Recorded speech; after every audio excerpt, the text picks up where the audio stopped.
Welcome to Silent Night Archives, a place where the past drifts like mist through forgotten corridors, where memories of distant centuries settle softly around you, inviting you to rest as you listen. Tonight we will wander into a world shaped by flickering firelight and deep unbroken shadows. A world where the night was not merely a time of sleep, but a realm of mystery and fear. A realm where every sound carried meaning and every silence felt alive. We will explore what it was like to be alone at night in the Middle Ages, when darkness was not a gentle companion, but a force that swallowed the land, when isolation was not a choice, but a condition of survival, when the unknown pressed close against the thin walls of cottages and the fragile glow of lanterns. Breathe slowly as we begin. Let the quiet settle around you. Let the centuries fall away, and step with me into a time when night ruled half the world asterisk. In the medieval world, the day was everything. The rising sun marked the beginning of labor and life, its light spilling across fields and forests and narrow village lanes, waking the roosters and stirring the smoke from hearths. People rose early because daylight was precious.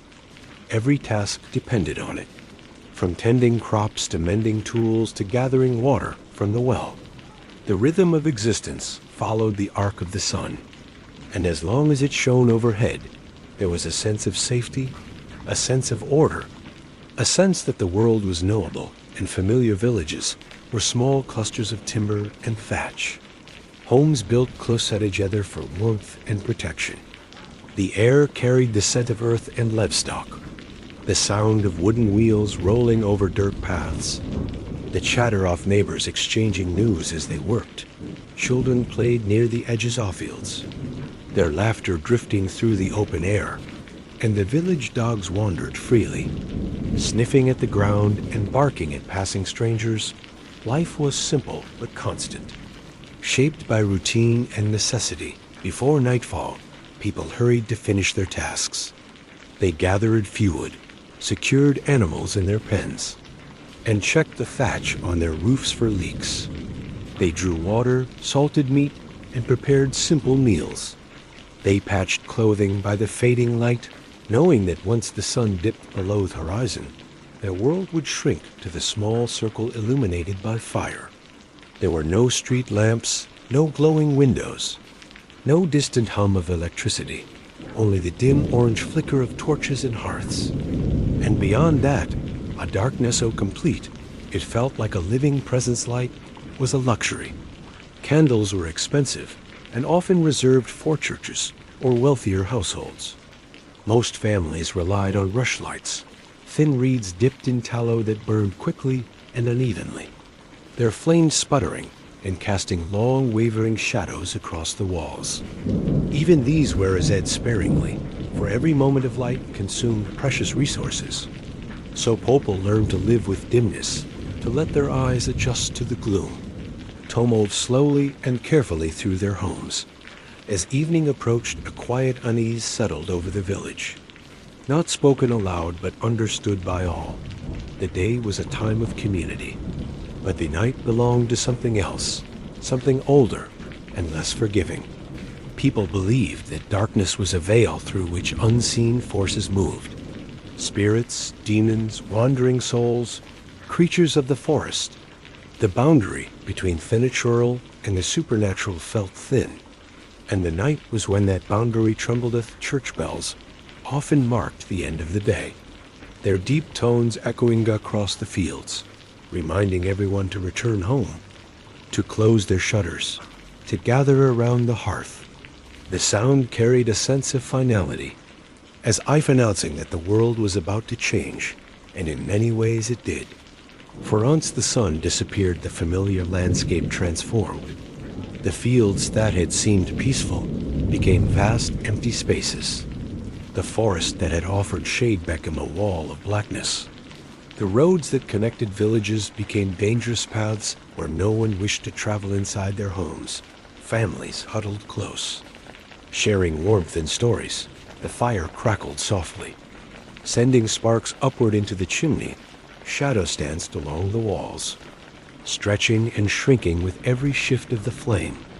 The smell of smoke and cooked grain filled the air, and the low murmur of voices created a fragile sense of comfort. Yet even within these walls, people remained aware of the night pressing against them. The thin wooden door felt like a weak barrier between themselves and whatever moved outside.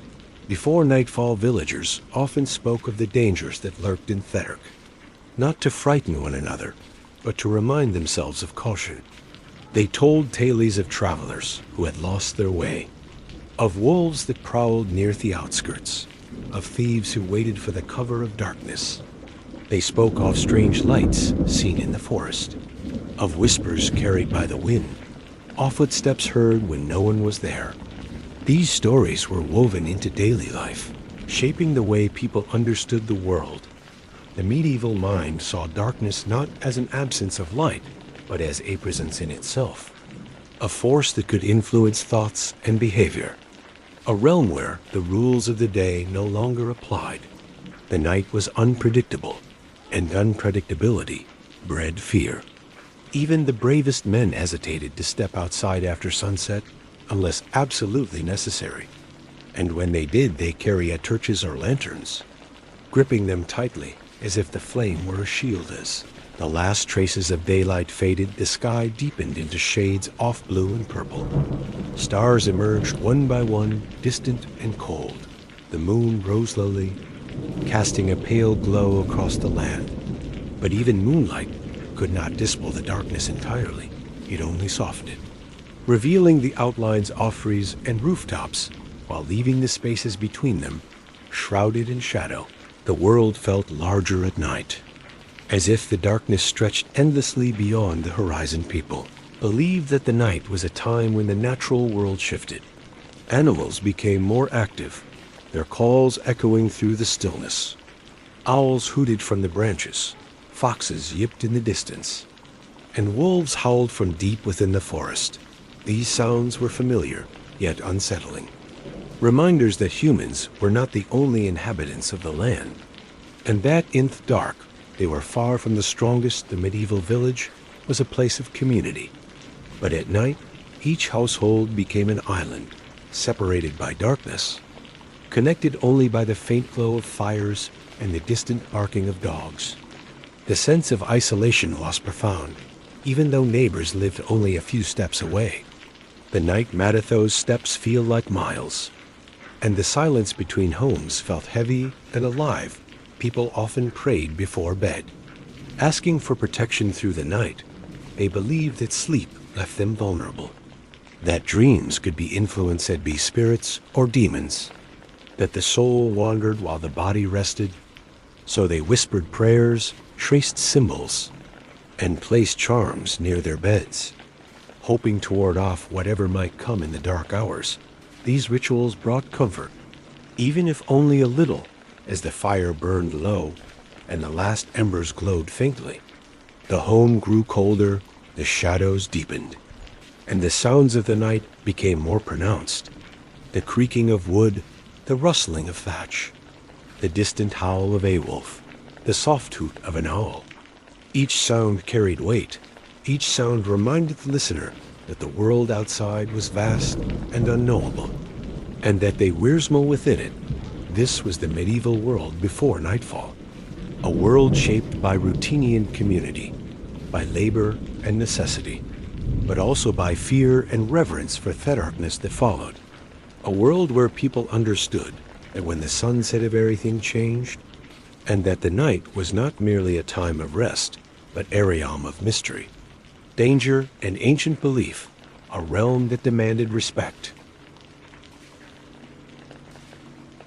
When the sun finally slipped beneath the horizon in the Middle Ages, it did so with a swiftness that always felt unsettling.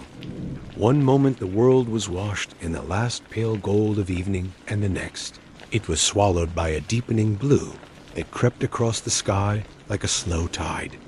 People knew this transition well, yet it never lost its quiet power. The way the light drained from the fields and the cottages and the winding paths, the way shadows stretched long and thin before dissolving into the gathering dark. It was as if the land itself exhaled and fell silent, preparing for a different kind of life that stirred only after daylight had. Gone, the villagers moved with purpose as the final glow faded. Their steps quick but careful, their voices low. They gathered the last tools from the fields, closed the gates of the animal pens, and checked the latches on their doors. The air cooled rapidly, carrying the scent of damp earth and distant smoke, and the sky above shifted from blue to indigo to a near black that seemed to press downward with a quiet weight. The first stars appeared faint and trembling, scattered like grains of silver dust across the heavens. But hair light was too weak to offer comfort, too distant to guide anyone who lingered outside. Inside the cottages, the hearth fires were stirred to life, flames rising with soft crackles that filled the rooms with a warm glow. The light flickered across rough wooden beams and simple clay pots, across woven baskets and woolen blankets, creating a fragile island of brightness in a sea of darkness. Families gathered close, speaking in hushed tones as if afraid to disturb the night beyond their walls. The children were told to stay near the fire, to keep away from the shuttered windows. For the world outside was no longer their solace. The sun had set, the darkness came quickly in the medieval world, far quicker than most people today can imagine. Without the glow of cities or the hum of electric lights, the night was absolute. It rolled over the land like a heavy cloak, smothering color and shape, turning familiar paths into uncertain voids. Even the moon, when it rose, could not fully pierce the blackness, its pale light only revealing the faintest outlines of trees and rooftops. Leaving everything else hidden in shadow, the villagers felt this shift deeply, for they lived close to the land and understood its moods. And the night was a mood that demanded Oshintos, who had reason to be outside at dusk, moved with haste, pulling their cloaks tight against the chill, gripping torches or lanterns whose flames sputtered in the wind. The light they carried was small and fragile, a trembling glow that barely pushed back the darkness. Every step beyond the village boundary felt heavier, every sound sharper, the rustle of leaves, the distant hoot of an owl, the soft thud of their own footsteps on the dirt path. All of it seemed amplified, as if the night were listening, waiting. Watching, the villagers believed that the darkness held power, not just the power of concealment, but something deeper, something ancient. They spoke of the night as if it were a living thing, a presence that moved through the trees and across the fields, a presence that could not be seen but could be felt. It was not merely the absence of light, but the arrival of something else, something that belonged to the world before humans carved out their small places of safety. And so they respected it, feared it, and rarely challenged it. As the last traces of twilight vanished, the village dogs grew restless, their ears twitching, their noses lifting to scent the air. They paced near the edges of the cottages, growling softly at shadows that shifted just beyond their reach of the firelight. The villagers took this as a sign, for animals sensed things that humans could not. And when the dogs grew uneasy, it meant the night had fully taken hold, the time when only the brave or the desperate ventured beyond the safety of their homes inside the cottages. The shutters were closed tightly, wooden bars slid into place, and the doors were secured with heavy beams. The fire was fed with the last pieces of wood gathered during the day, its glow casting long wavering shapes across the walls. The room felt smaller now, enclosed, the outside world reduced to a distant memory. The sounds of the night seeped through the cracks, the wind sighing through the trees, the faint rustle of animals moving in fetor, the occasional creak of wood settling under the cool air. Each sound carried a hint of unease, a reminder that the darkness was never far away. People prepared for the night with rituals passed down through generations. Some whispered prayers, others placed charms near their beds, small tokens believed to ward off evil, a sprig of herbs, a carved piece of wood, A simple symbol scratched into the doorframe. These acts brought comfort, a sense of control in a world where so much was uncertain. For the night wasn't only a physical darkness, but a spiritual one. A time when unseen forswear believed to roam freely, and protection was sought wherever it could be found. Fear of being outside after sunset was not irrational. It was woven into the fabric of medieval life, shaped by experience and tradition. The roads were dangerous, the forests even more so. Without light, it was easy to lose the own's way, to stumble into a ditch or wander off the path, to encounter animals that hunted under the cover of darkness, wolves, boars, and other creatures' woes. Eyes glinted in the faint moonlight, and beyond the natural dangers, there were human threats. Thieves and outlaws who used the night as their ally, waiting for travelers who had been caught out too late. The villagers knew these dangers well, and so they stayed close to home, gathering around the hearth as the night deepened. The fire crackled softly, sending sparks upward, the warmth spreading through the room, the shadow shifting gently with every movement of the flame. The air grew still, heavy with the scent of smoke and wool.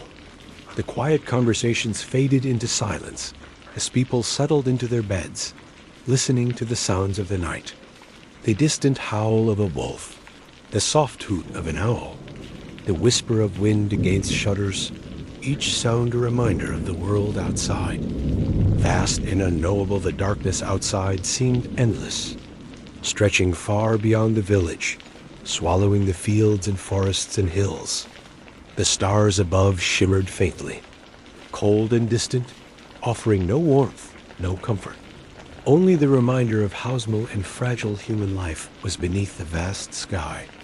The moon cast a pallid glow across the land, but even its light felt thin, unable to penetrate the deeper shadows that clung to the earth.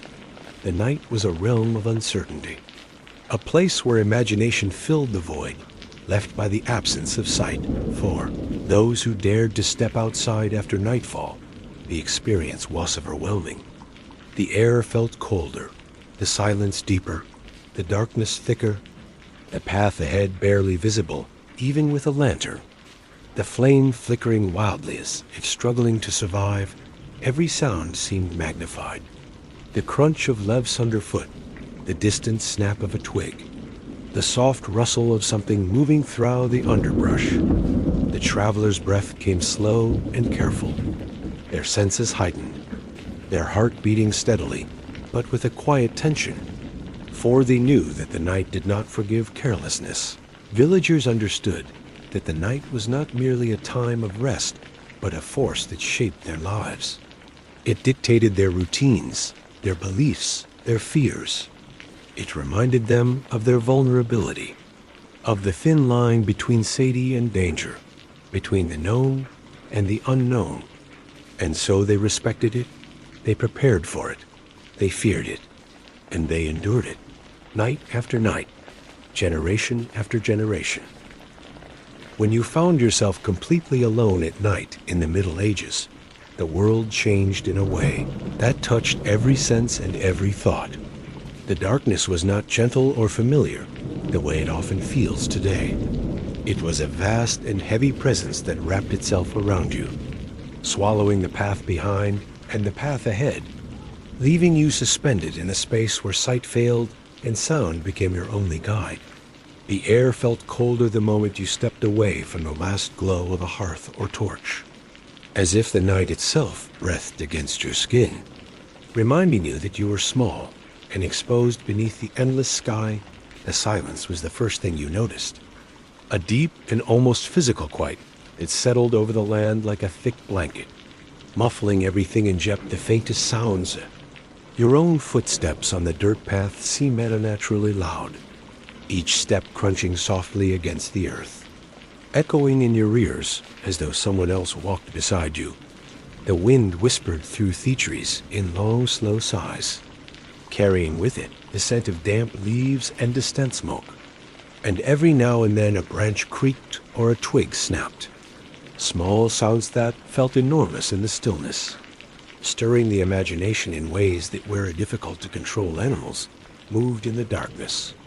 Unseen but unmistakable, the soft rustle of something slipping through the underbrush, the flutter of wings as an owl lifted from a branch, the distant howl of a wolf rising and falling like a mournful song. These sounds were familiar to medieval ears, yet they carried a weight that pressed against the mind. For without light to reveal their source, every noise became a question, every movement a possibility. The night turneth ordinary into the unknown, and the unknown into something that felt alleviant watchful your eyes, strained to make sense of the shapes around you. But the darkness was too deep, too complete. The faint glow of the moon, if it was present at all, offered only the barest outline of the world. The silhouette of a tree, the curve of a hill, the distant shape of a cottage roof, everything was dissolved into shadow. The path beneath your feet seemed to shift with every step, the edges blurring into the surrounding grass, and you had to trust your memory more than your sight, hoping that your feet would find the way, even when your eyes could not. Imagination became both companion and tormentor in such moments, the mind filling the darkness with shapes and figures that flickered at the edge of vision, a shadow that seemed to move though nothing had stirred, a glimmer of flight that vanished as soon as you looked toward it, the feeling of being watched even when you knew you were alone. These sensations were common in the medieval night, for people lived close to the land and close to their fears, and the boundary between reality and imagination blurred easily when the world around them disappeared into blackness. The cold deepened as the night grew older, seeping through woolen cloaks and rough-spun tunics, settling into the bones with a slow, persistent chill. Your breath rose in pale clouds that drifted upward and vanished. The air felt sharper, carrying the faint metallic scent of dew forming on the grass, and a very exhale seemed to echo in the silence, a reminder of your own presence in a world that felt otherwise empty. The cold made your fingers stiff and your steps slower, and the darkness made every movement cautious, deliberate. Measured sometimes, the silence broke suddenly. A fox barking sharply from the edge of the forest, a deer bounding through the brush with a burst of startled energy, the distant clatter of something falling in a barn or stable. These sounds jolted the senses, sending a quick rush of fear through the body before Yezin could catch up. For in the darkness, every unexpected noise felt like a threat, every disturbance a sign that something was near, and the mind raced to fill the void with possibilities, some real, some imagined, all unsettling. If you stood still for too long, the night seemed to close in around you, the darkness pressing against your back, the silence stretching out endlessly, the world shrinking to the small circle of space you occupied. You could hear your own heartbeat, steady but loud.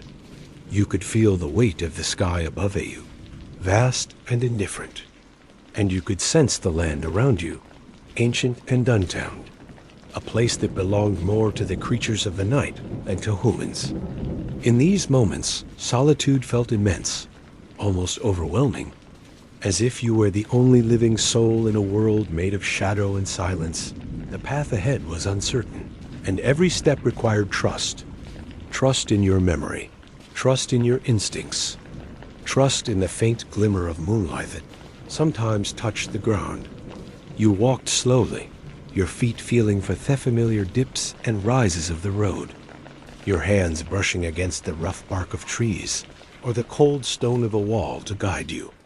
The lantern, if you carried on, flickered with each movement, its flame trembling in the wind, casting long wavering shadows that danced across the ground, making the darkness seem alive. The sounds of the night shifted as you moved, the distant howl of a wolf fading behind you, the soft chirp of insects rising from the grass, the gentle rustle of leaves stirred by a passing breeze. These sounds created a stranger rhythm, a quiet pulse that accompanied your steps, reminding you that the world was not entirely still, that life continued even in the deepest hours of the night, Yet this life felt separate from your own, part of a realm that humans entered in reluctantly and never fully understood sometimes. You might hear voices carried on the wind, faint and distant, perhaps from another traveler or a nearby cottage. But in the darkness, it was impossible to tell how far away they were. The night distorted sound, stretching it across the fields or swallowing it entirely. A single word could drift toward you, like a whisper, then vanish before you could make sense of it. These moments were unsettling, for the presence of another person in the night could be either comfort or danger, and you had no way of knowing which until they were close enough to see. Fear of being alone at night was not simply fear of the dark. It was fear of what the dark concealed, fear of losing your way, fear of encountering animals or outlaws, fear of spirits or unseen forces that people believed roamed freely after sunset. But it was also a deeper fear, a fear of theviousness of the world when stripped of light, a fear of your own thoughts when there was nothing to distract you, a fear of the silence that seemed to listen in the shadows that seemed to breathe. Yet there was also a strange beauty in the medieval night, a quiet that felt ancient, a stillness that wrapped around you like a cloak, the stars above shimmering with a clarity that modern eyes rarely see, the moon casting a pallid glow across the land, turning fields into silver plains and forests into dark cathedrals of shadow, the air crisp and clean, carrying the scent of earth and wood smoke, the world vast and untouched, a reminder of how small human life was in the face of nature's immensity. To be alone at night in the middle ages was to stand at the edge of the known world, to feel the weight of the darkness and the pull of the unknown, to listen to the whispers of the wind and the distant cries of animals, to walk slowly through a landscape that felt both familiar and foreign, comforting and terrifying. It was an experience that shaped the medieval mind, teaching caution, humility, and respect for the forces that ruled the night. In the Middle Ages, the darkness was never empty. It was never simply the absence of light.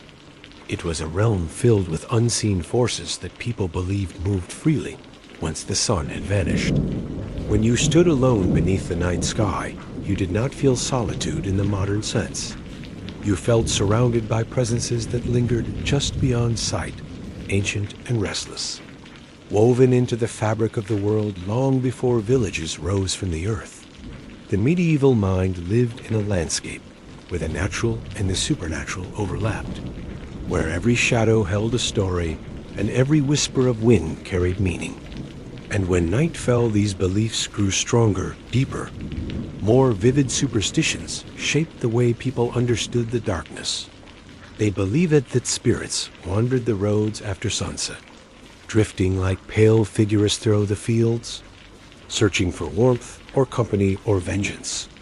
Some were thought to be the souls of the unburied, trapped between worlds. Others were said to be the restless dead who had unfinished business. Their presence felt in sudden chills or strange flickers of light. Villagers spoke of them in hushed tones, warning children never to look too long into the shadows. Nevero call out into the night, for the night might answer. Demons were believed to roam as well, creatures of the dark that pre-deafen the unwary.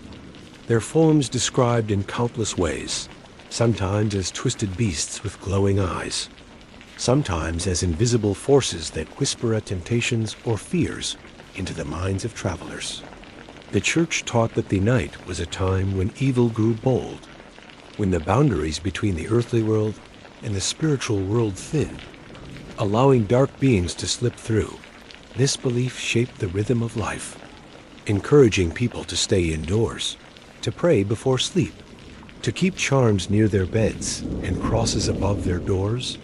The forests were thought to be especially dangerous after sunset, ancient places where spirits of the trees and the earth were said to dwell. Some benevolent, some malevolent, the rustling of leaves in the wind could be interpreted as a warning. The sudden silence of birds as a sign that something unseen was passing through.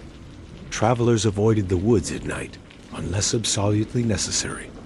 For the stories told of those who entered and never turned, swallowed by the darkness, or claimed by the spirits that levied beneath. The roots and branches, there were tales of will-o'-the-wisps, strange lights that danced above marshes and riverbanks, flickering like lanterns carried by unseen hands. Some believed these lights were spirits trying to lure travelers off the path, guiding them into bogs or deep water where they would drown. Others thought they were the souls of those who had died far from home, wandering endlessly in search of rest. The sight of such a light in the distance could fill a traveler with dread, for it meant the night was alive with forces beyond human understanding. Wind itself was believed to carry voices, faint murmurs that drifted across the fields, sometimes sounding like distant laughter, sometimes like crying, sometimes like whispers calling a name. People said these were the voices of spirits, or demons, or even witches traveling through the night. And if you heard your name spoken on the wind, you must never answer. For to answer was to invite the unseen into your life, to open a door that could not easily be closed. The night was full of such warnings, passed down through generations, shaping the way people moved and breathed in the darkness. Witches were feared as well.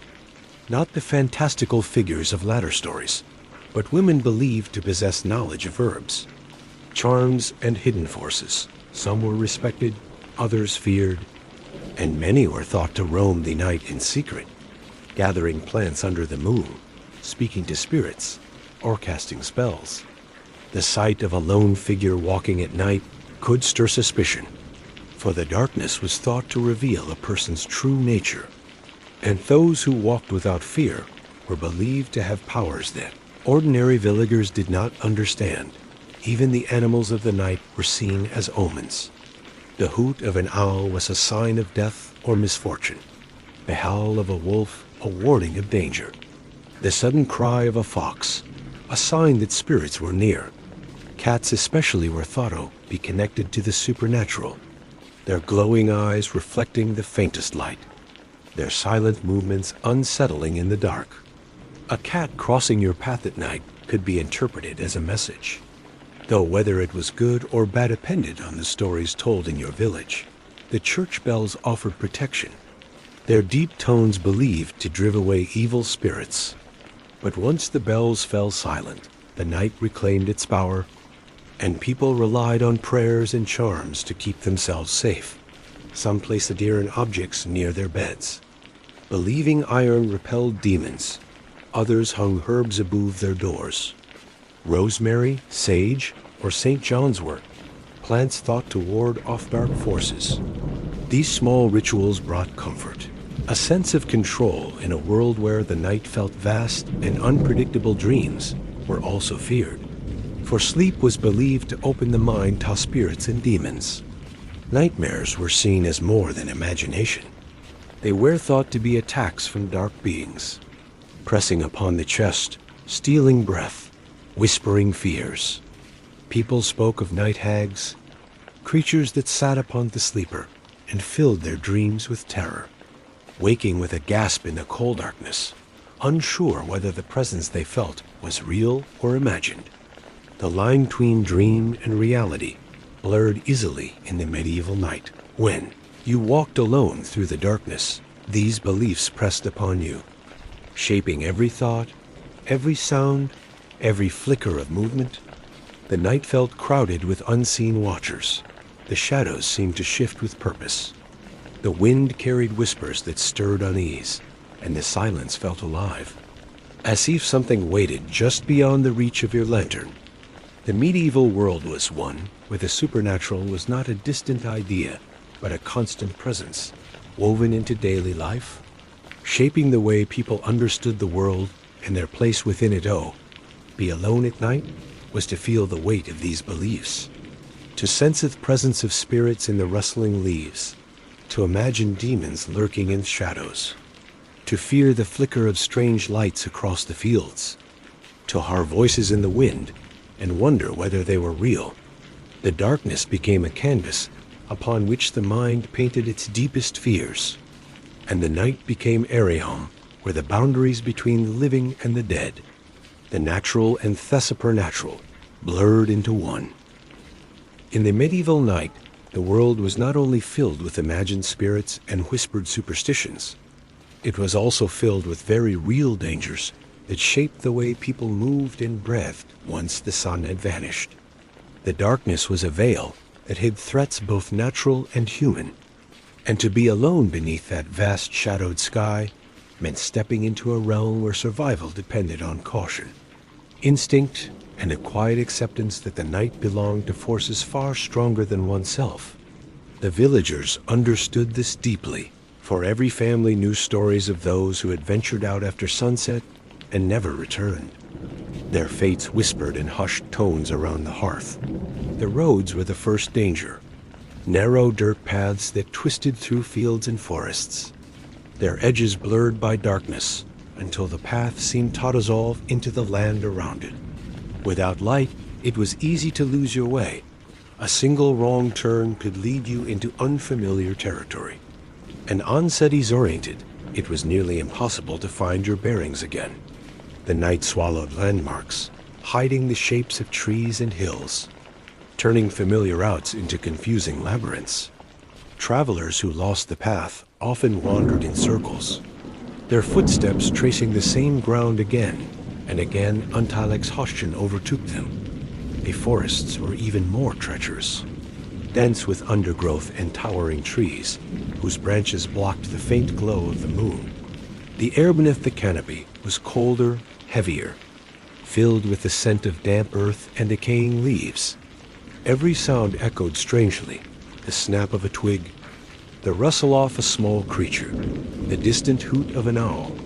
These noises could mask the approach of larger animals. Wolves moved silently through the trees, their paws soft against the forest floor, their eyes reflecting the faintest glimmer of light. They hunted at night, their howls rising and falling like mournful songs that carried across the land. A reminder that humans were not the only predators in the dark wolves, were feared not only for their strength, but for their cunning.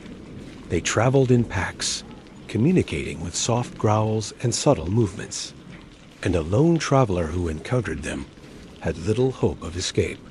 The villagers told stories of wolves that followed people for miles, their eyes glowing in the darkness, waiting for the moment when fear slowed the traveler's steps, when exhaustion weakened their resolve. The wolves were patient, and the night was long, and the forest offered no refuge once the pack had chosen its prey boars or another danger.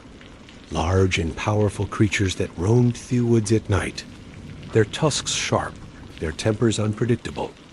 A startled boar called charge without warning, crashing through the underbrush with terrifying speed, their bodies heavy enough to knock a grown man to the ground, their tusks capable of inflicting deep wounds. The villagers respected these animals, knowing that even the bravest hunters avoided them after sunset, for the darkness made it impossible to see them until it was too late. But the dangers of the night were not limited to animals. Humans posed threats of their own. Outlaws and thieves used the darkness as their ally, hiding along the roads, waiting for travelers who had been caught out too late. These men were desperate, driven by hunger or greed or exile, and they had little to lose.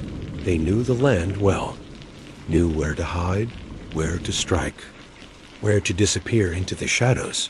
A lone traveler was an easy target, their lantern a beacon that revealed their position long before they could see the danger approaching. Villagers spoke of bandits who roamed the countryside, moving from one region to another, their presence marked by stories of stolen goods, missing travelers, and abandoned carts found along the roadside. The fear of encountering such men kept most people indoors after sunset, for the night offered no protection, no witnesses, no help. Only the cold silence of the land and the distant cry of animals. The darkness hid the faces of those who meant harm, and the faint glow of a lantern could not reveal their intentions. Until they were already too close even, within the village boundaries danger lingered, though it was quieter, more subtle, The night made it difficult to see uneven ground, loose stones, or the edges of wells and ditches. A misstep could lead to injury, and an injury at night was far more dangerous than one sustained during the day. For help was harder to find, and the cold could worsen wounds. The villagers moved carefully in the dark, their hands brushing against walls or fences to guide them, their steps slow and deliberate. Each movement measured against the risk of falling fire was another threat, for the medieval home was built of wood and thatch, and a single spark from a torch or lantern could ignite a blaze that spread quickly through the village. The fear of fire kept people cautious, their lanterns shielded, their torches held away from walls and roofs. The night amplified this fear, for flames were harder to control in the darkness, and the glow of a fire could attract unwanted attention from both animals and humans. The villagers understood that fire was both a source of safety and a potential destroyer, and they treated it with respect. The cold itself was a danger, especially in the deeper months of winter, when the night air grew sharp enough to numb fingers and toes, when frost formed on the ground and breath rose in pale clouds. A traveler caught outside without proper clothing could succumb to the chill, their body slowing, their thoughts growing sluggish, the darkness making it difficult to find shelter. The cold was silent, patient, and relentless, and many who underestimated it found themselves unable to continue, their strength fading as the night pressed in around them. The rivers and streams that flowed gently during the day became treacherous at night, their surfaces reflecting the faint light of the moon, making it difficult to judge their depth or speed. A misstep near the water's edge could lead to a fall, the cold water pulling the breath from the lungs, the current carrying the traveler away before they could regain their footing. The villagers avoided water at night, unless absolutely necessary, for they knew that even the shallowest stream could become deadly in the darkness. The fields, though open and familiar, held dangers of their own. Fettle grasses rustled with the movement of animals, the ground uneven and dotted with holes left by burrowing creatures. A twisted ankle could leave a traveler stranded, unable to continue, the night turning a simple injury into a life-threatening situation. The vastness of the fields made them feel exposed, the darkness stretching endlessly in every direction, the sky above cold and distant, the land below silent and indifferent. Be alone at night in the Middle Ages was to walk through a world where every sound carried meaning, where every shadow held possibility, where danger could come from the rustle of leaves, or the glint of eyes, or the soft crunch of footsteps behind you. The night was not a time for wandering. It was a time for caution, for stillness, for staying close to the warmth of the hearth and the safety of the village. Those who ventured out did so with purpose, with fear, and with the knowledge that the darkness was not their ally. Imagine now that you are no longer an observer, but a lone traveler moving through the medieval night, your cloak pulled tightly around your shoulders, your breath rising in pale drifting clouds as you walk along a narrow path that winds between the fields and the forest. The last glow of the village fires is faded behind you, leaving only a faint memory of warmth, and ahead lies nothing but darkness, deep and unbroken. Stretching across the land like a great silent sea, your lantern flickers in your hand, its small trembling flame casting a fragile circle of light that sways with every step you take. The shadows around you shifting and stretching as though alive. The air is cold, sharper than it was during the day, carrying the scent of damp soil and distant wood smoke, the kind that lingers from hearths now sealed behind shuttered windows. The wind moves gently across the fields, brushing against your face like a whisper, stirring the tall grasses that sway in slow rhythmic waves, each movement creating soft rustling sounds that blend with the quiet of the night. You listen carefully, for in the darkness every sound matters. Every noise could be a sign, a warning, or simply the land breathing around you. Your footsteps fall softly on the dirt path, the ground uneven beneath your boots, small stones shifting under your weight. Each step echoing faintly in the stillness, you walk slowly, not out of hesitation, but out of necessity. For the darkness hides the dips and rises of the road, and a single misstep could send you stumbling into the grass or twisting your ankle on a hidden rut. The lantern's glow helps, but only barely, its light reaching only a few paces ahead, leaving the rest of the world swallowed in shadow. The forest looms to your right, a wall of blackness where the trees stand tall and silent, their branches interwoven like the ribs of some ancient creature. The wind moves through them with a low sigh, and the leaves rustle softly, creating patterns of sound that rise and fall like distant murmurs. You keep your distance from the forest edge, for you know that the woods hold dangers both real and imagined. Wolves that move silently between the trees, boars that root through the underbrush, and spirits that villagers whisper about when the fire burns low to your left. The fields stretch out into the darkness. Wide open space that feels strangely exposed. The tall grasses sway gently, their tips catching the faintest glimmer of moonlight, creating the illusion of movement, even when the wind is still. You glance toward them often, your eyes searching for shapes, for signs of life, for anything that might be watching.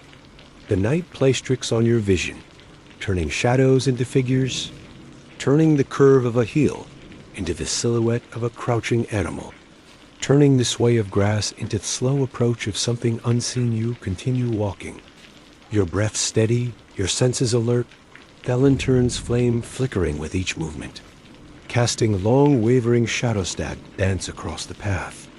The sound of your footsteps becomes a rhythm, acquiescent pulse that keeps you grounded, reminding you that you are still moving, still alive, still making your way through the night. The silence around you is steep, broken only by the occasional hoot of an owl or the distant howl of a wolf, sounds that echo across the land and remind you that you are not alone, not truly. For the night is full of life. Even if you cannot see it, as you walk, you begin to feel the weight of the darkness pressing against you. Not physically, but in your thoughts, in the way your mind fills empty spaces with possibilities. You imagine shapes moving just beyond the reach of your lantern. You imagine eyes watching from the forest. You imagine footsteps following your own. Soft and measured, matching your pace, you turn your head quickly, your lantern swinging to cast light behind you, but there is nothing there. Only the path stretching back into the darkness. Empty and silent, yet the feeling lingers. A quiet unease that settles in your chest. You tighten your grip on the lantern, its handle cold against your fingers, the flame inside flickering wildly for a moment before steadying. You'll whisper a small prayer under your breath, not loudly, not with ceremony, but with the quiet instinct of someone who has grown up in a world where the night holds power, where unseen forces move freely, where protection is sought in simple words spoken softly into the darkness. The prayer brings a small comfort, a sense of familiarity in a world that feels vast and uncertain. The path begins to slope gently downward, leading toward a small stream that cuts through the land. You can hear the water before you see it, a soft murmuring sound that blends with the rustle of the wind. The lantern's light reflects faintly off the surface as you approach, the water moving slowly. Its edges dark and indistinct. You step carefully, testing the ground with your foot before placing your weight, for the banks can be slippery, and the water, though shallow, can chill your skin to the bone if you fall. You cross the stream with slow, deliberate steps, the sound of water soothing in its constancy, a reminder that some things remain steady, even in the deepest hours of the night. On the other side, the path rises again, leading toward a small hill. That glim is gentle, but the darkness makes it feel steeper. Your breath grows heavier, your steps slower. The lantern's flame flickers with each movement, casting shifting shadows that stretch across the ground. When you reach the top, you pause, turning to look back at the land behind you. The fields stretching into darkness, the forest standing silent and watchful, the sky above dotted with faint stars, the moon casting a pale glow across the land. The world feels vast from this height, ancient and indifferent. And you feel small. Beneath themeless sky, you continue walking. The path now leading toward a distant cottage where a faint glow of firelight flickers through the shutters. The sight brings a sense of relief, a reminder that warmth and safety still exist in the night, that not all is shadow and silence. You quicken your pace slightly, though not too much, for haste in the darkness can lead to missteps. The lantern swings gently in your hand, its light guiding you forward. The sound of your footsteps steady and reassuring as you draw closer to the cottage. You hear the faint bark of a dog, a low warning sound that carries through the night. The dog senses your presence long before you reach the door. Its instincts sharp, its ears attuned to every movement. You call out softly, announcing yourself. Your voice sounding strange in the stillness, the dog quiets, though you can still hear it pacing behind the door, its claws clicking softly against the wooden floor. You knock gently, the sound echoing in the quiet. After a moment, the door opens a crack, warm light spilling out into the darkness, illuminating your face. The villager inside peers out cautiously, their eyes adjusting to the contrast between firelight and night. When they recognize you, they open the door wider, inviting you inside. The warmth of the hearth washes over you, the scent of burning wood and cooked grain filling the air, the shadows dancing gently across the walls. You step inside, closing the door behind you. Leaving the darkness outside, for a moment you stand still, letting the warmth seep into your bones, letting the quiet murmur of voices and the crackle of the fire soothe your senses. The night remains outside, vast and unknowable. But here within these walls there is safety, there is light, there is the simple comfort of human presence. And you realize how precious these things are in a world where darkness rules half the day. When the night settled fully upon the medieval world and you found yourself alone within its vast and heavy silence, the experience reached far deeper than the senses for the darkness. It did not simply surround you, it seeped into your thoughts, shaped the way your mind moved through the hours until dawn. The medieval night was not a gentle companion, but a presence that pressed against the edges of your awareness, reminding you with every breath that you were small, fragile, and profoundly alone beneath the endless sky. The emotional weight of this solitude was something every villager knew, for the night was a realm that belonged to forces beyond human control, and stepping into it meant surrendering to a world where the familiar dissolved into shadow. The first thing you felt was the quiet, a quiet so deep it seemed to settle into your bones, the kind of silence that made your heartbeat sound lugué in your ears, the kind that made your breath feel like a disturbance in the stillness, the kind that made you hesitate before taking another step for fear of breaking the fragile calm. The medieval night was not filled with the distant anthem of roads or the glow of cities.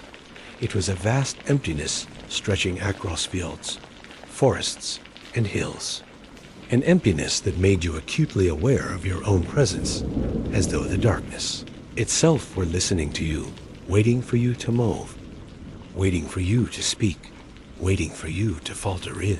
This silence, your thoughts grew louder, every worry, every memory, every fear rising to the surface with a clarity that daylight never allowed them, and wandered easily in the dark, drifting toward possibilities, both real and imagined.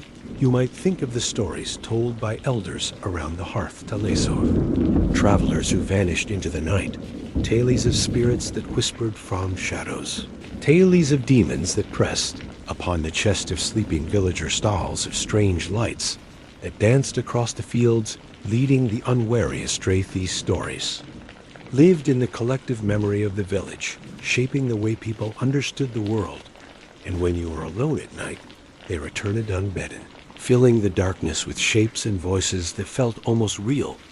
The emotional weight of the night was not only fear, though fear was always present. It was also a deep sense of vulnerability, a recognition that without light, without companions, without the safety of walls you were exposed to, the vastness of the world in a way that daylight concealed. The medieval landscape was immense and untamed, and at night it felt even larger, the fields stretching endlessly into shadow, the forests rising like dark fortresses the sky above, dotted with cold distant stars that offered no warmth, no comfort on life. Reminder of how small human life was beneath the heavens. This sense of smallness could be overwhelming, stirring a quiet ache in the chest, a longing for the warmth of the hearth, the sound of familiar voices, the simple comfort of being seen and known as. You walked through the darkness, your emotions shifted, like the winsome times fear rose, sharply tightening your breath, quickening your steps as you imagined footsteps behind you, or eyes watching from the trees. Sometimes lonely settled over you, heavy and quiet as the realization grew that no one knew exactly where you were in that moment. No one could hear you if you called out. No one could reach you quickly. If danger came, the medieval world was not connected by roads lit with lamps or by voices carried through wires. It was a world where distance was measured by footsteps in time, by the rising and setting of the sun, and at night those distances felt immeasurable. There were moments, though, when the night stirred other emotions. Quieter ones, deeper ones, moments when the stillness felt almost sacred, when the vastness of the sky filled you with a sense of wonder rather than fear, when the soft rustle of the wind through the grass felt like a gentle presence rather than a warning, when the distant hoot of an owl sounded like a reminder that life continued even in the deepest hours of darkness. In these moments, the night revealed a different face, a face that spoke of ancient rhythms of the turning off seasons of the quiet persistence of the natural world. The medieval mind was shaped by these rhythms, and solitude in the night could bring a strange sense of connection to the land, a feeling that you were part of something older and larger than yourself. Yet this sense of connection was fragile, easily broken by the snap of a twig or the sudden cry of an animal. The mind returned quickly to caution. Fourth night demanded respect, and the emotional landscape of the medieval night was one of constant shifting between fear, wonder, loneliness, and alertness. That darkness sharpened your senses, making every sound feel significant, every movement meaningful, every breath deliberate. Your thoughts moved slowly, carefully, as though afraid to disturb the silence. Your emotions rose and fell like waves, shaped by the unseen forces that ruled the night. Inside the home, the emotional experience of night was different, but no as powerful. The cottage walls were thin, the shutters simple, the fire the only source of light and warmth. Families gathered close, their bodies forming a small island of safety in the vast sea of darkness outside. The emotional bond between family members deepened during these hours, for the night reminded them of their dependence on one another, the need for shared warmth, shared stories, shared prayers. The medieval night strengthened these connections, for solitude was dangerous and companionship was a shield against fear. But even within the home, the night could stir unease. The fire would burn low, casting long, wavering shadows across the walls. The wind would rattle the shutters. The beams of the roof would creak softly in the cold, and the sounds of the night would seep through the cracks.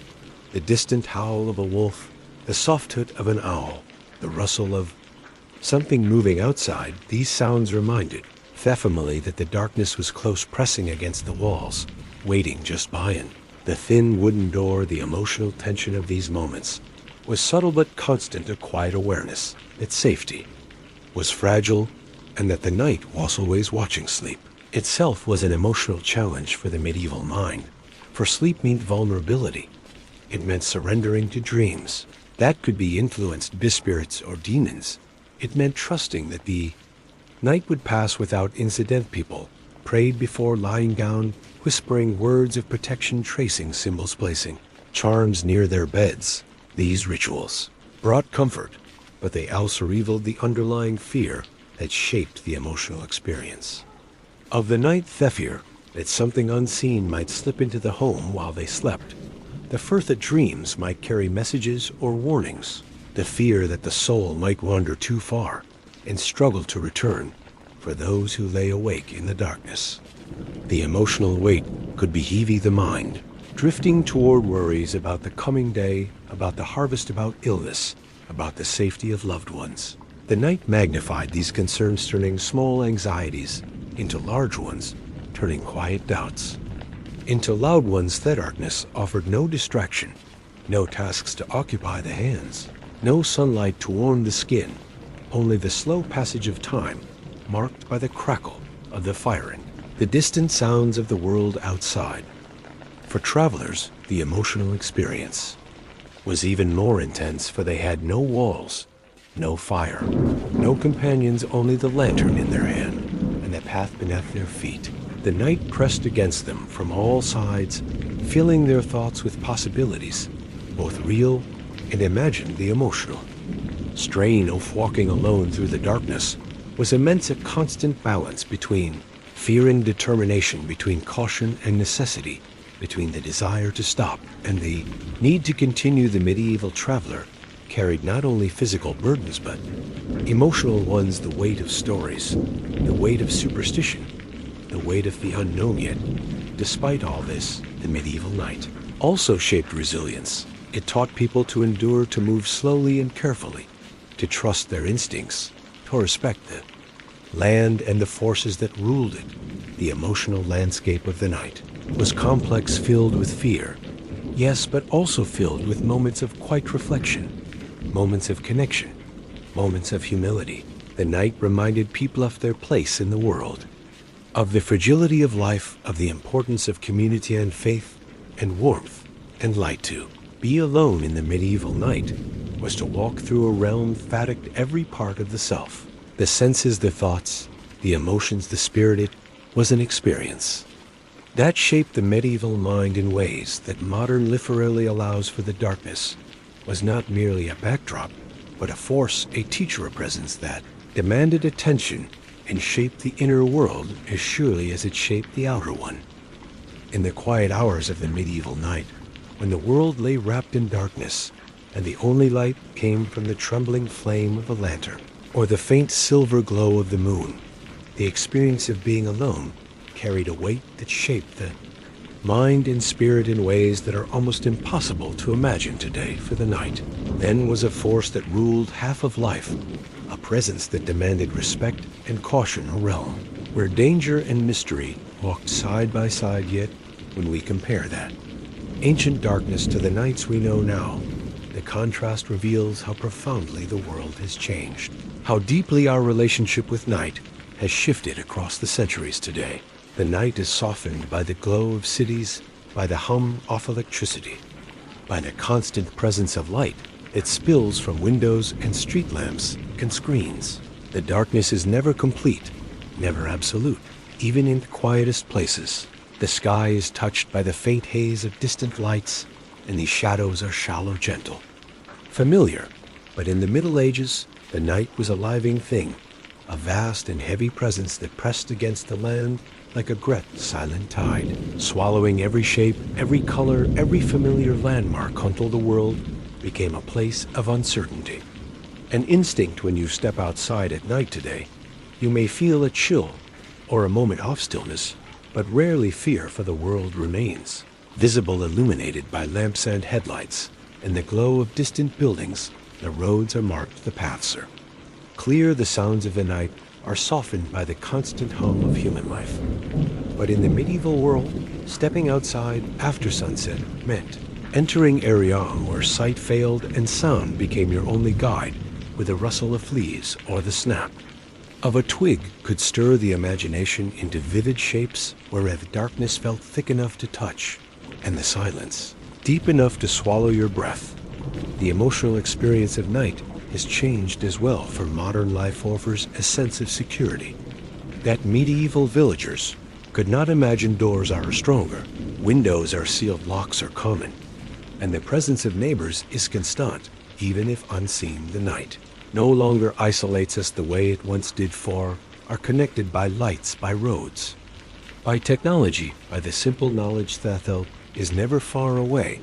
But in the Middle Ages, the night separated every homento, its own small island of flickering firelight, surrounded by a sea of darkness. The distance between cottages felt immense. The silence between them heavy and alive, the sense of vulnerability profound. When we lie down to sleep today, we do so with a sense of safety. Few walls around us solid, the lights outside steady, the night softened by the glow of distant lamps. But medieval sleep was a fragile thing, shaped by fear of spirits, by fear of thieves, by fear of animals, by fear of the unknown that moved through. The darkness people prayed before sleep, whispered charms, placid protective symbols near their beds for the night. Was believed to be a time when the boundaries between worlds thinned, when dreams could be influenced by unseen forces, when the soul itself might wander too far and struggle to return. Even the sounds of the night have changed for us, the distant hum of karst's soft buzz of electricity, the faint murmur of voices drifting from open windows. These sounds create a sense of presence, a reminder that the world continues even in darkness. But the medieval night was filled with natural sounds that carried weight and meaning, the howl of a wolf echoing across the fields, the hoot of an owl from the branches above, the rustle of something moving through the underbrush, each sound sharp and distinct, each sound stirring caution or fear or curiosity for the young. The night was alive with creatures that hunted and wandered and watched. The darkness itself has changed, for modern darkness is rarely complete. Even in rural places, the sky is touched by the glow of distant towns, the roads marked by reflective signs, homes lit by warm windows.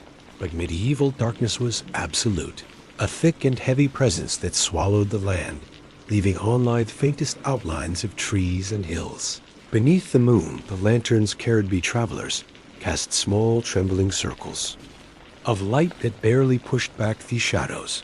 The night pressed close around them, filling the spaces between breaths with uncertainty and the quiet hum of fear. Our relationship with solitude has changed as well, for modern solitude is often chosen a moment of peace, a break from noise, a chance to breathe. But medieval solitude at night was rarely chosen and never peaceful. It was a condition shaped by necessity, by distance, by the absence of light, by the presence of danger. To be alone in the hour. Medieval night was to feel the weight of the world pressing against you, the vastness of the land, the silence of the fields, the watchful presence of the forest, the cold breath of the wind, carrying whispers that stirred the imagination. Even the way we move through the night has transformed. For today, we walk with confidence, guided by lights, by signs, by the steady glow of cities that never sleep.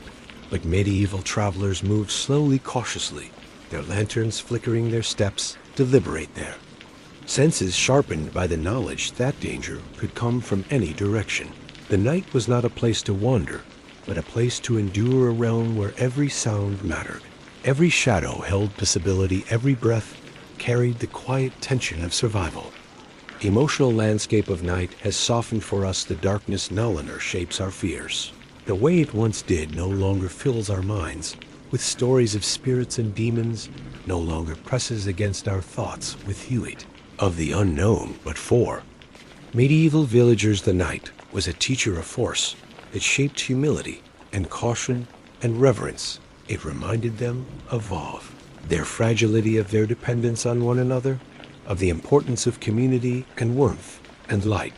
The night was a realm that demanded respect and shaped their rhythm of life in ways that modern people rarely consider. When we compare the medieval night to the nights we know now, we see not only the difference in light and sound, but the difference in the human heart. For the medieval night stirred emotions that modern life has softened: fair caution, wonder, loneliness, humility, connection. The night shaped the medieval man in ways that lingered long after dawn returned, for the darkness was not merely a backdrop, but a presence, a force, a companion that walked beside every villager, every traveler, every soul who stepped into its vast and ancient realm. And yet even now, if you stand outside, far from the glow of cities, far from the hum of roads, far from the lights that soften the darkness, you may feel a faint echo of that ancient night, the cold air brushing your skin, the silence settling around you, the stars shimmering above like distant fires, the shadow steep, and still the world vast and quiet, and for a moment you may understand what it meant to be alone in the medieval night, to feel the weight of the darkness, the pull of the unknown, the quiet hum of fear and wonder intertwined. As the long journey through the medieval night draws toward its quiet end, and you stand once more beneath the vast sky that has watched over countless generations, you begin to feel the weight of everything you have seen and felt settling gently. Around you, like a cloak woven from shadow and memory, the night has shaped you in ways that daylight never could, revealing truths that lie hidden beneath the noise and brightness of the waking world. Truths about fear and solitude, about the land, and its ancient rhythms, about the fragile thread that binds human life to the darkness that surrounds it. And as you breathe in the cool air of the late night hours, you sense that the world is shifting again, preparing for the slow return of dawn. Though the horizon remains dark, and the stars still shimmer like distant embers, scattered across the heavens, the medieval night is deep, now deeper than before, the kind of darkness that feels almost sacred, a darkness that has settled fully into the fields and forests and cottages, a darkness that has wrapped itself around every stone and branch and rooftop until the world seems carved from shadow. Alone the wind has grown softer its voice, a low whisper that drifts across the land, carrying with it the faint scent of dew forming on the grass. The animals have quieted their calls, fading into the distance, until only the occasional hoot of an owl or the soft rustle of a small creature breaks the stillness. The silence is stretching across the land like a great sleeping presence, and you feel yourself becoming part of it, your breath slow, your thoughts drifting like leaves on a gentle current. In this hour, the emotional landscape of the medieval night reaches its most delicate point, for the fear that once pressed against your chest has softened into something quieter, something reflective. The loneliness that once felt heavy has become a companion. The darkness that once seemed alive with unseen watchers now feels like a vast and ancient blanket draped across the world, offering not threat but stillness. The night has revealed its many facets. You, and now, in its deepest hours, it shows you the one that medieval lookers rarely spoke of, the quiet beauty that lies beneath the fear, the sense of connection to the land, to the sky, to the long unbroken chain of lives that have walked these same paths under the same stars. You walk slowly now, your steps soft against the earth, the lantern in your hand burning low, its flame small but steady, casting a warm glow that flickers gently across your face. The path ahead is faint, barely visible in the darkness, but you know it well by now, your feet finding the familiar dips, and rises your hands, brushing lightly against the tall grasses that line the road. The world feels softer in this hour, the edges blurred, the shadows gentle thessalents comforting you move through it as though walking through a dream shaped by centuries of human memory, by the stories whispered around hearths, by the fears and hopes of those who lived long before you. As you walk, you begin to notice the subtle signs that the night is preparing to release its hold. The air grows slightly warmer, the wind shifts, carrying with it faintest hint of morning. The stars, though still bright, seem to tremble as though sensing the approach of dawn. The darkness itself feels thinner, less heavy, less absolute. The land beneath your feet seems to stir as though waking from a long slumber. These changes are small, almost imperceptible, but the medieval traveler knew them well, for they marked the turning of the night, the slow, gentle transition from shadow to light, from fear to relief, from solitude to the return of the world. You pause for a moment, standing at the crest of a small hill. The lantern held low the flame, casting a soft glow across the ground. The sky above you is vast and dark, the stars shimmering like tiny fires burning in the cold air. The moon hangs low on the horizon, its pale light touching the tops of the trees, stirring their branches into delicate silhouettes. The land stretches out before you, fields and forests and distant cottages, all wrapped in the deep quiet of night, and you feel a sense of awe rise. Within you, a sense of wonder at the ancient beauty of this world, a world shaped by darkness as much as by light. In this moment you understand something that medieval villagers felt deeply, though they rarely put it into words. The night was not only a source of fear, it was also a teacher, a reminder of the fragility of life, of the importance of community, of the need for warmth and companionship and faith. The night stripped away the distractions of the day, leaving only the essential felon. Sky, the breath in your lungs, the quiet beating of your heart, that presence of forces both seen and unseen. The night revealed the truth of existence in a way that daylight often concealed.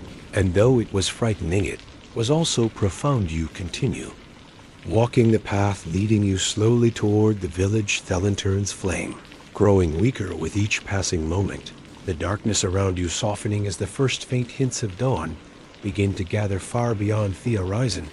The world remains quiet, the silence deep and unbroken, but there is a subtle shift in the air, a gentle stirring that signals the coming of morning. Medieval traveler knew this feeling well, the sense that the night was loosening its grip, that the dangers of darkness were fading, that the world was preparing to return to life.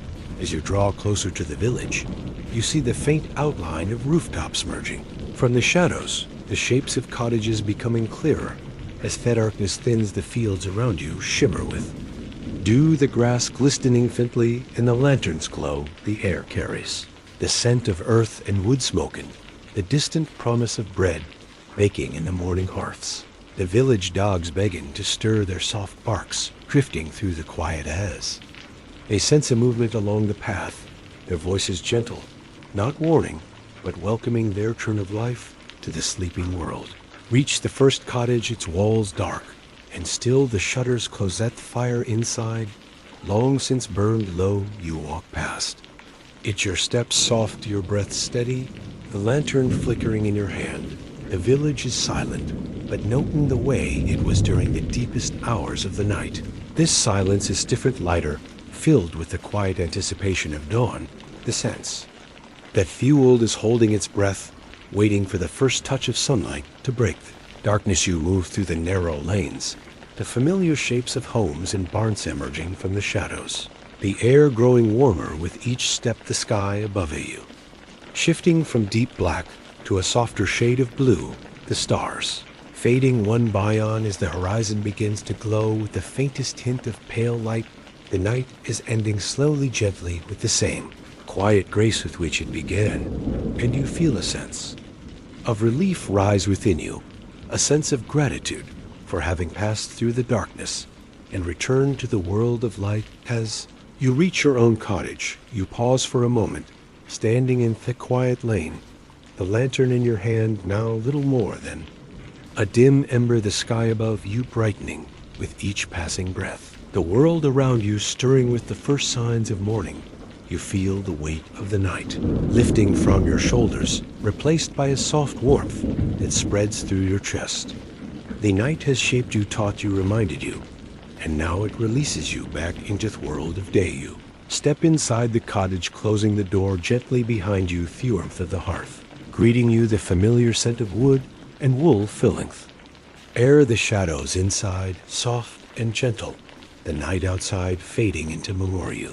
Set the lantern down, its flame flickering one last time before going out, leaving you in the quiet glow of the fire. You breathe deeply, feeling the comfort of walls around you, the safety of home, the quiet promise of morning. And as the first rays of sunlight touch the horizon, casting a soft golden glow across the land, you understand that the medieval night was not merely a time of fear, but a realm of transformation.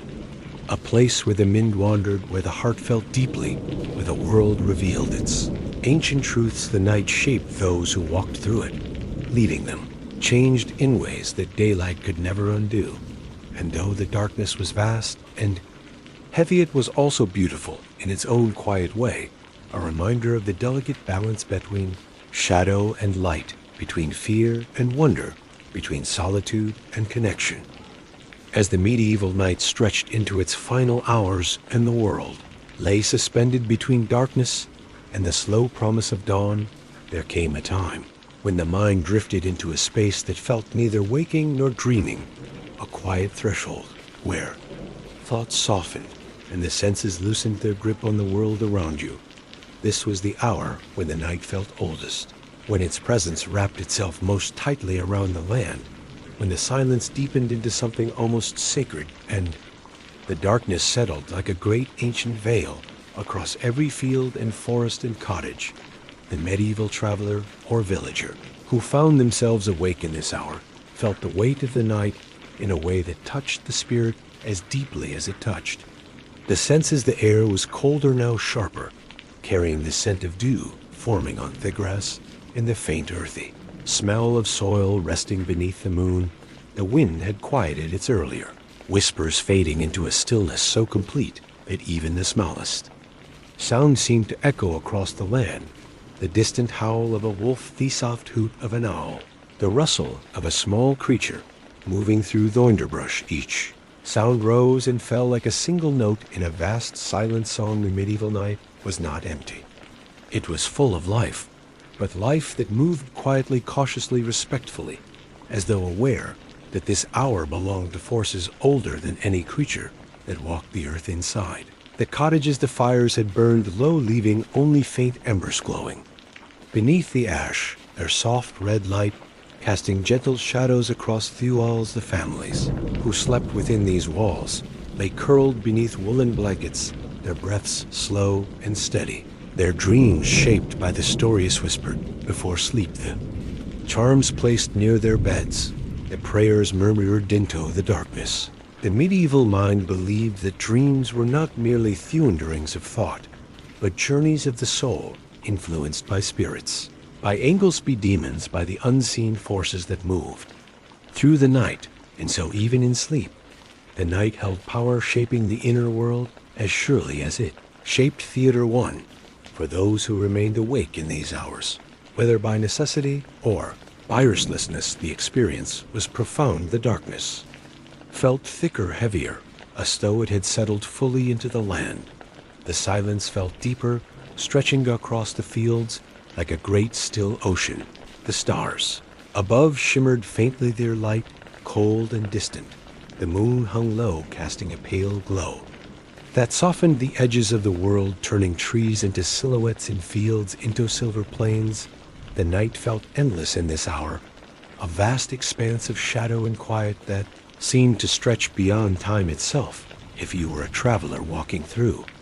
This hour, your lantern would burn low its flame, small and trembling, casting only the faintest circle of light around your feet. The path ahead, barely visible, the world around you swallowed in shadow, your breath rising in pale clouds, your steps slow and careful, the cold seeping into your bones, the silence pressing against your thoughts. Yao will feel the weight of solitude more deeply now, for the night had reached its fullest strength, and you are a small, fragile presence moving through its ancient realm. The stories told by villagers would echo in your mind, tales of spirits wandering the roads, tales of strange lights dancing across the field, tales of demons whispering from the shadows, tales of travelers who vanished into the darkness never to return. Yet in this hour there was also a strange beauty, a quiet that felt almost holy, a stillness that wrapped around you like a cloak. The land seemed to breathe slowly, the sky seemed to watch gently, the world felt suspended as holding its breath, waiting for something unseen to stir. The medieval traveler might pause in this hour, standing at the edge of a field or beneath the branches of a tree, listening to the silence, feeling the cold air brushing against their skin, watching the faint shimmer of stars above. And in that moment they might feel a sense of connection to the land, to the night, to the ancient rhythms that shaped the world long before villages rose from the earth. The emotional landscape of this hour was complex. Shaped by fear, yes, but also by wonder, by humility, by a quiet sense of belonging, the night remind people of their fragility, of their dependence on one another, of the importance of warmth and companionship, and faith. The night stripped away the distractions. Off day, leaving only the essential, the breath in your lungs, the beating of your heart, the sound of the wind, the faint glow of the moon, the presence of force both seen and unseen. The medieval mind understood this deeply, for the night was not merely a time of rest, it was a realm of transformation, a place where the spirit wandered, where the heart felt deeply, where the world revealed its ancient truths. As the hour deepened, the darkness began to shift subtly, almost imperceptibly. The air grew slightly warmer, the wind stirred gently. The stars trembled as though sensing the approach of dawn. The land seemed to wake slow life. Silence thinning, the shadows softening. The medieval traveler would feel this change before they saw it, a quiet stirring in. The air a gentle loosening the night's grip, a sense that the world was preparing to return to life. The dangers of the darkness still lingered, but their presence felt less sharp, less immediate, as though the night itself were growing tired, ready to release Thelen back into the hands of the sun. If you are walking through the fields in this hour, you might see the faintest hint of light gathering far beyond. The horizon not yet dawn, but the premise of it, a pale glow that touched the edges of the sky, turning the deep black into a softer shade of blue. The world around you would remain dark, but its darkness would feel thinner, less absolute, the shapes of trees and hills emerging slowly from the shadows. The path beneath your feet becoming clear, earth lantern in your hand, burning low, but steady, guiding you through the final stretch of the night inside. The cottages, the families would begin to stir, the first soft movements of waking, the shifting of blankets, the quiet murmur of voices, the crackle of embers being stirred back into flame. The medieval home came alive slowly, gently, as though rising from a deep dream. The fire rekindled the shutters, opened the scent of bread and grain, filling the air, the night resting from the walls. Like a tide pulling back into the sea, leaving behind the warmth and safety of morning. For the traveler, the final steps toward the village would feel lighter. Fear that once pressed against the chest, easing the cold that once bit at skin, softening.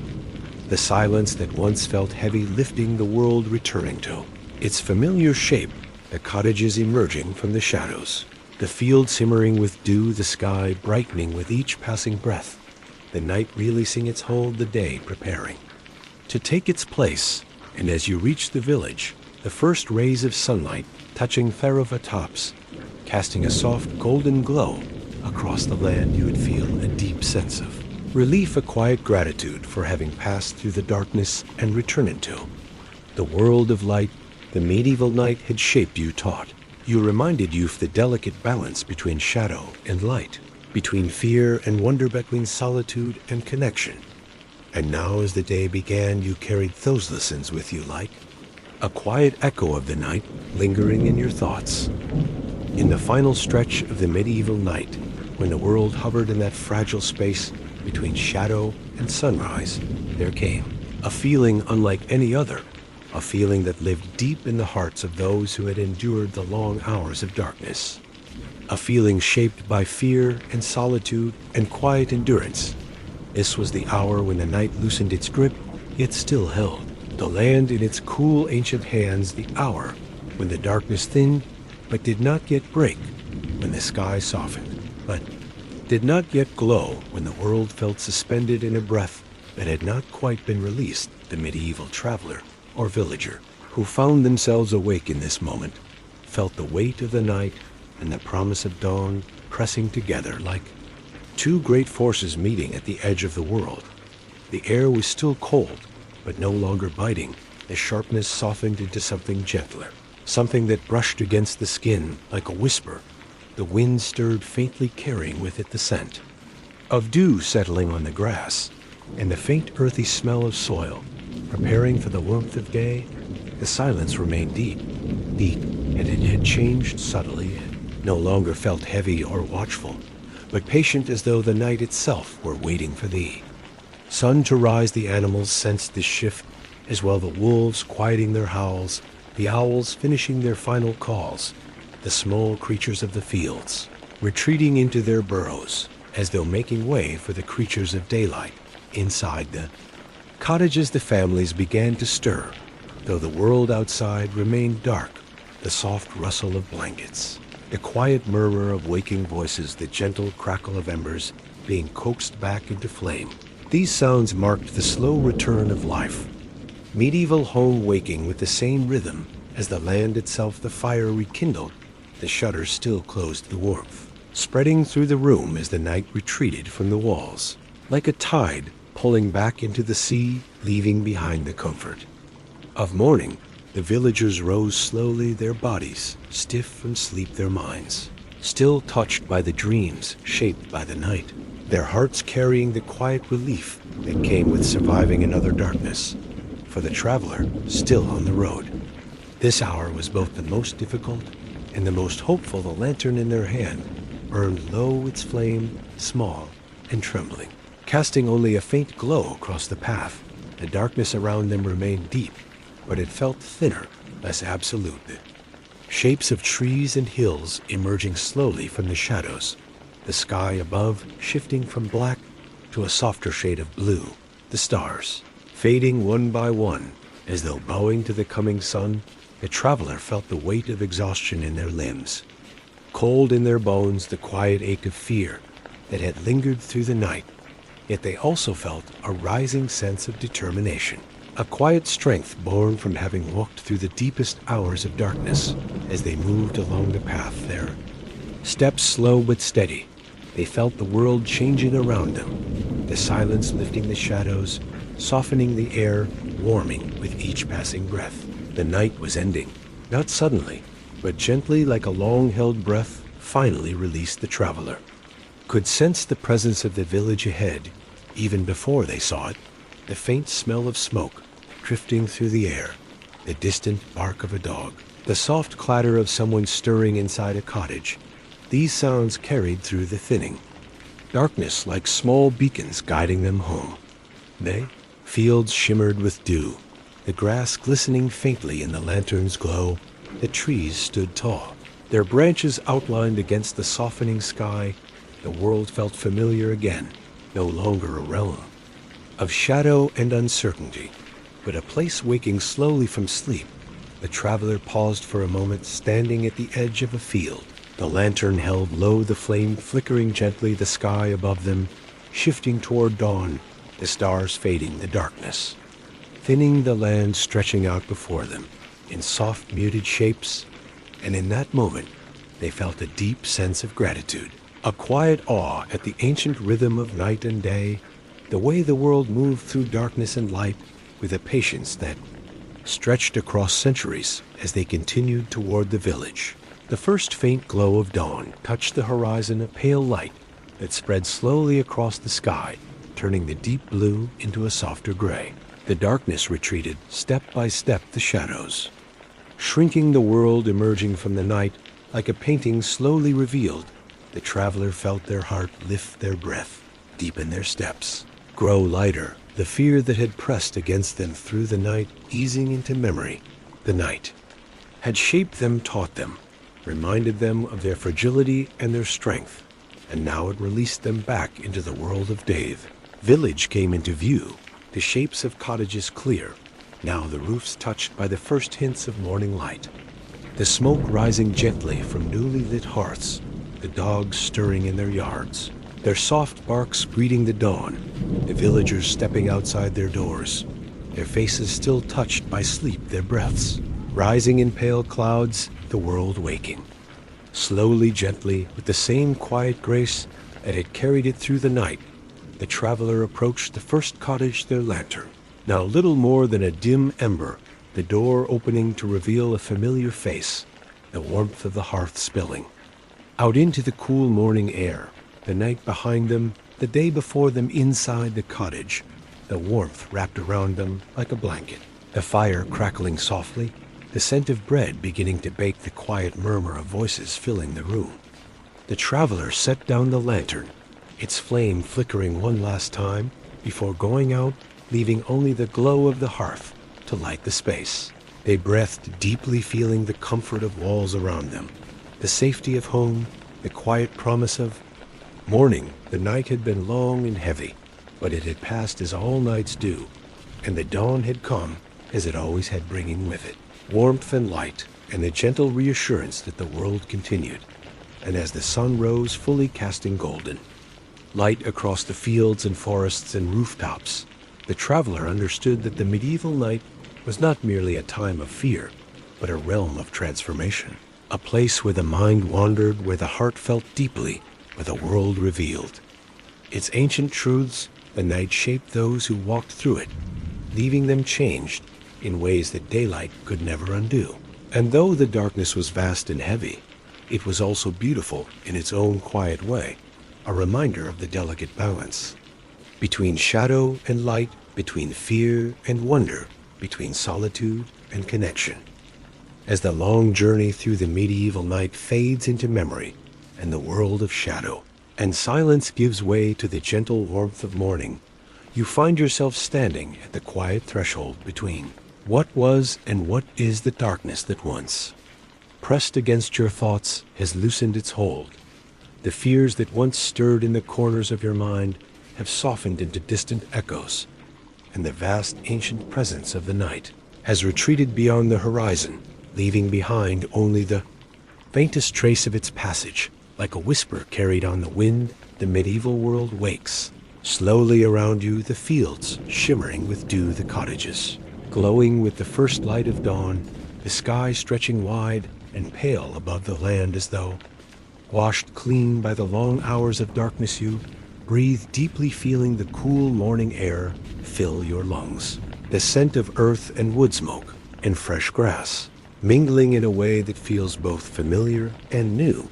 The night has changed you in ways that daylight alone never could, and has shown you the fragility of human life, the vastness of the world, the quiet power of solitude, has revealed the ancient rhythms that shaped the lives of those who came before you, the rhythms of fear and wonder, of shadow and light, of silence and sound. The medieval night was not merely a backdrop to life, it was a force that shaped the mind, the heart, the spirit, and now as you stand in the soft glow of morning, you carry its lessons with you, like a quiet echo that lingers in the corners of your thoughts. The village around you stirs with gentle movement, the soft clatter of tools, the murmur of voices, the bark of a dog. Greeting the day, the world feels smaller, now warmer, safer, the dangers of the night fading into memory as the sun climbs slowly into the sky. Yet, even as the light grows stronger, you feel a quiet reverence for the darkness you have left behind. For the night was not only a realm of fear, it was a realm of truth, a place where the world revealed itself without distraction, without noise, without the comforting veil of daylight.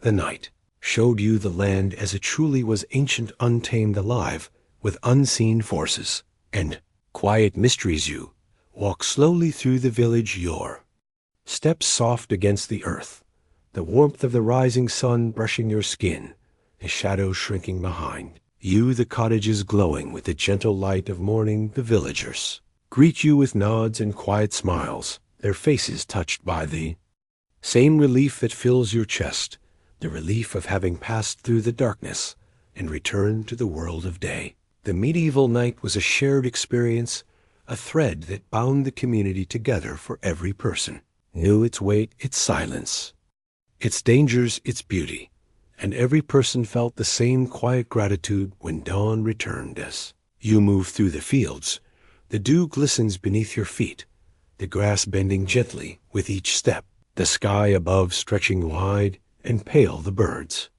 beginning their morning songs, their voices rising like a soft chorus that fills the air with life. The world feels renewed, washed clean by the long hours of darkness. The night has ended, but its memory remains woven into the land, into the stories whispered around hearths, into the hearts of those who walked through its shadowed realm. You pause at the edge of the field, turning to look back at the village, the cottages small and warm beneath the rising sun, the smoke drifting gently from the asset Chimneys the world peaceful and still, and you feel a quiet sense of completion, a sense that the journey through the medieval night has brought you not only fear and wonder, but understanding. The night has shown you the delicate balance between shadow and light, between solitude and connection, between the known and the unknown. He has reminded you that darkness is not merely something to fear, but something to respect, something to learn from, something that reveals truths hidden by the brightness of day. As you stand there, the sun rises higher, casting long golden rays across the land, the warmth spreading through your body, the shadows shrinking into the corners of the world, the night retreating fully into memory, and you realize that though the medieval night was vast and heavy, it was also beautiful, in its own quiet way, a realm of stillness and mystery, a place where the heart felt deeply and the mind wandered freely, a place that shaped the lives of those who lived beneath its ancient sky. And so you turn toward the day, your steps light, your breath steady, your heart calm, carrying with you the quiet lessons of the night, the understanding that darkness and light are not enemies, but companions that fear and wonder walk side by side, that solitude can reveal truths that noise conceals, that the world is vast and ancient, and filled with mysteries that linger just beyond the reach of sight.